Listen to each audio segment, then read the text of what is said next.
साथियों, आप सभी का स्वागत है। आज हम हिंदी साहित्य का इतिहास के अंतर्गत आधुनिक काल में जो नई कविता है उसके कुछ प्रश्नों पर बातचीत करने वाले हैं। शुरू करते हैं। पहला प्रश्न, निम्नलिखित में से कौन सी विशेषता नई कविता की नहीं है? निम्नलिखित में से कौन सी विशेषता नई कविता की नहीं है?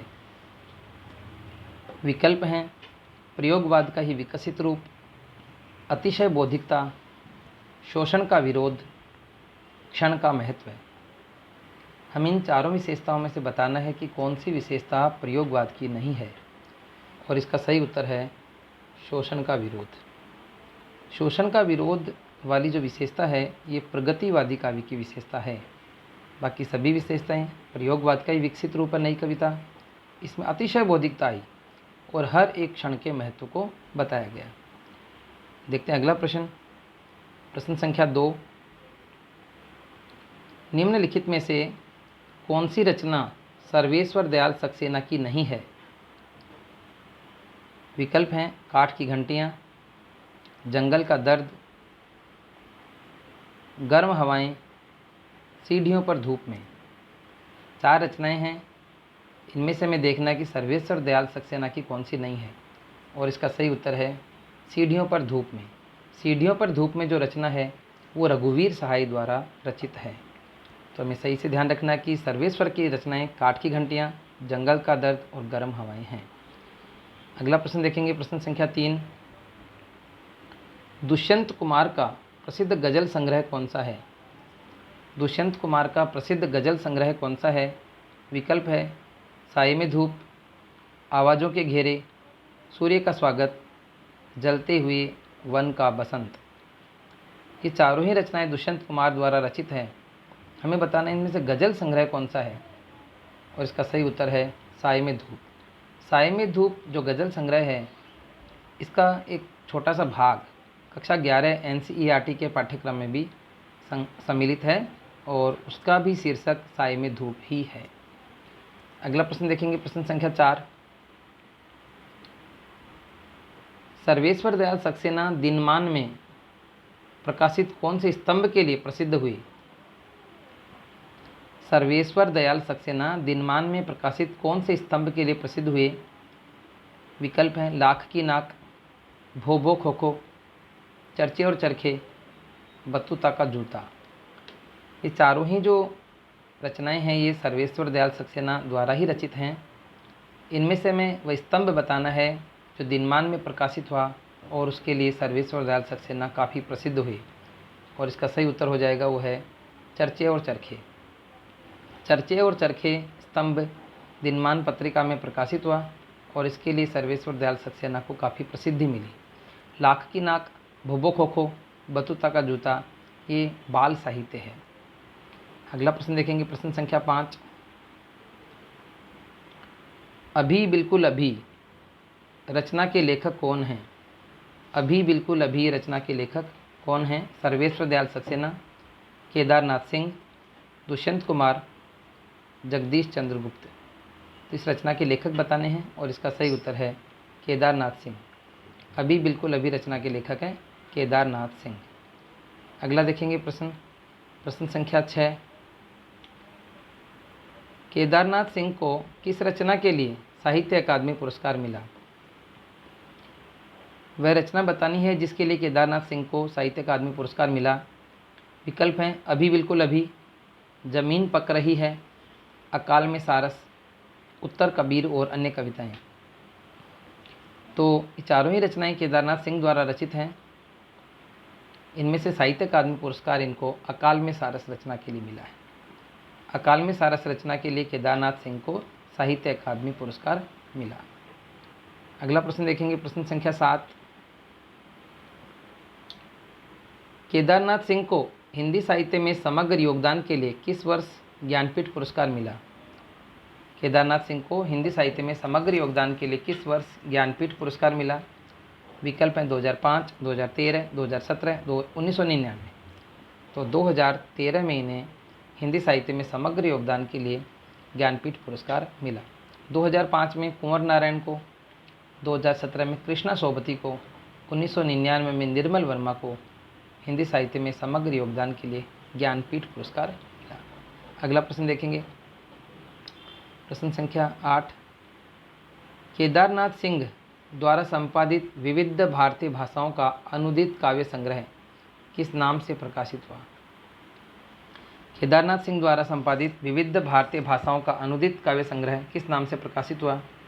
विकल्प हैं ताना बाना, प्रतिनिधि कविताएं, यहाँ से देखो, उत्तर कबीर और अन्य कविताएं।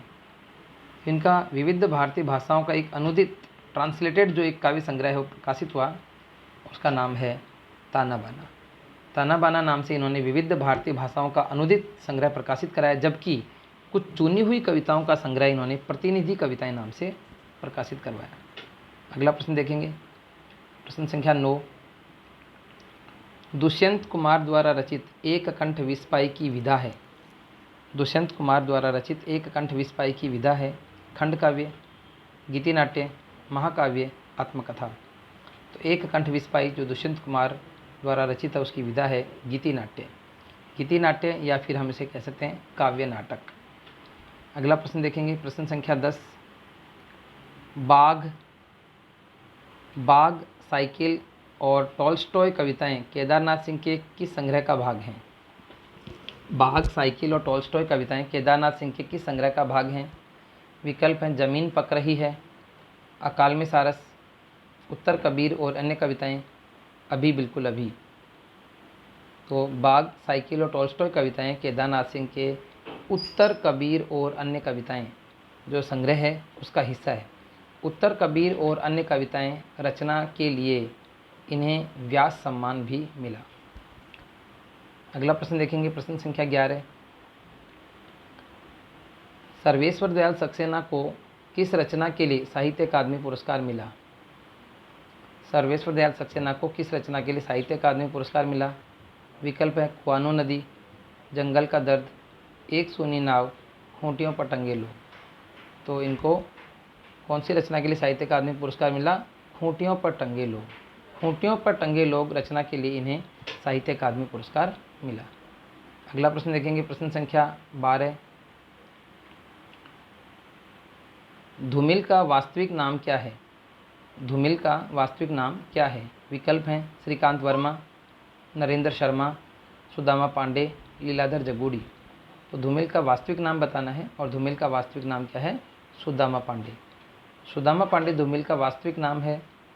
धूमिल की एक रचना भी है सुदामा पांडे का प्रजातंत्र, उस रचना से भी हम यूँ समझ सकते हैं कि इनका वास्तविक नाम सुदामा पांडे है। अगला प्रश्न देखेंगे, प्रश्न संख्या 13।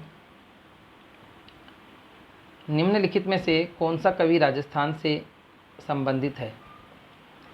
निम्नलिखित में से कौन सा कवि राजस्थान से संबंधित है? मंगलेश डबराल, ऋतुराज, राजेश जोशी, चंद्रकांत देवताली। 4 कवि हैं, इनमें से बताना कौन सा राजस्थान से है। तो इसका सही उत्तर है ऋतुराज। ऋतुराज राजस्थान के भरतपुर जिले से अपना संबंध रखते हैं और ऋतुराज की एक कविता कक्षा 10 के पाठ्यक्रम में सम्मिलित है, कन्यादान। अगला प्रश्न देखेंगे, प्रश्न संख्या 14। निम्नलिखित में से किस रचना के लिए लीलाधर जगूड़ी को साहित्य अकादमी पुरस्कार मिला? निम्नलिखित में से किस रचना के लिए लीलाधर जगूड़ी को साहित्य अकादमी पुरस्कार मिला? विकल्प हैं नाटक जारी है, अनुभव के आकाश में चांद, शंखमुखी शिखरों पर, इस यात्रा में। चारों ही रचनाएं लीलाधर जगूड़ी की हैं। हमें बताना है कि इनको साहित्य अकादमी किस रचना के लिए मिला और इसका सही उत्तर है अनुभव के आकाश में चांद।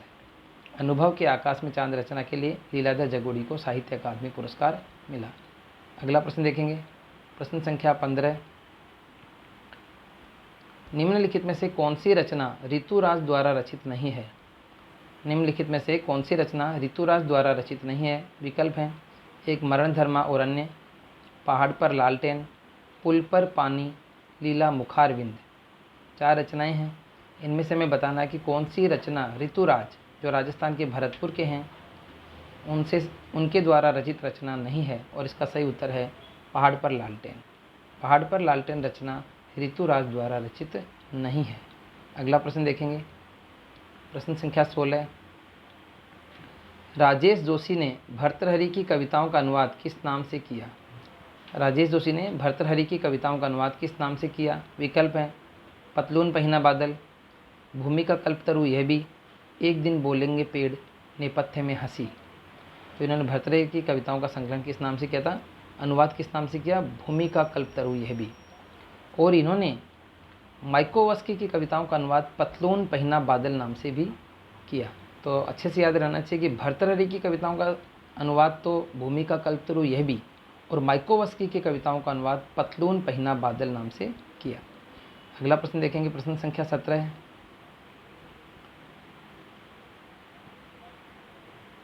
राजेश जोशी को किस रचना के लिए साहित्य अकादमी पुरस्कार मिला? राजेश जोशी को किस रचना के लिए साहित्य अकादमी पुरस्कार मिला? विकल्प हैं एक दिन बोलेंगे पेड़, मिट्टी का चेहरा, दो पंक्तियों के बीच, नेपथ्य में हंसी। 4 रचनाएं हैं, चारों ही राजेश जोशी द्वारा रचित हैं। हमें बताने में से साहित्य अकादमी किस रचना के लिए मिला, तो इसका सही उत्तर हो जाएगा वो है दो पंक्तियों के बीच। दो पंक्तियों के बीच रचना है, उसके लिए राजेश जोशी को साहित्य अकादमी पुरस्कार मिला। अगला प्रश्न देखेंगे, प्रश्न संख्या 18।